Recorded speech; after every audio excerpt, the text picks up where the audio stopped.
আমাদের ধৈর্য নাই, অল্পে আমরা অস্থির। আছে না, আছে না নাই?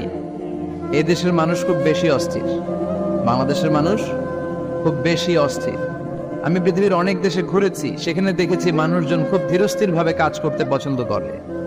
সুপার শপে যদি কিনতে যায় পছন্দ করে, সুপার শপে যদি কিনতে যায়, they maintain the queue in super shop.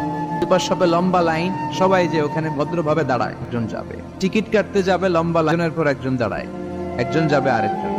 তো ওখানে যদি কোনো বাঙালি থাকে তখন দেখা যায় তার অস্থিরতা। কেন সামনে এত লাইন, এত সময় লাগে কেন, আমি কখন পাবো, আমার কি হবে? না, সামনে সবাইকে ডিঙ্গিয়ে আগে যে টাকা পে করবে, আগে যে টিকিট কাটবে, এই অস্থিরতা আমাদের কমাইতে হবে। বিশ্বব্যাপী আমাদের মানুষের এই বদনাম যে আমরা অস্থির প্রকৃতির, আমরা ঠান্ডা মাথায় ভাবি না। ঠান্ডা মাথায় ভাবতে হবে, ধৈর্যশীল হতে হবে। ইন্নামাস সাবরু ইনদা সাদামাতিল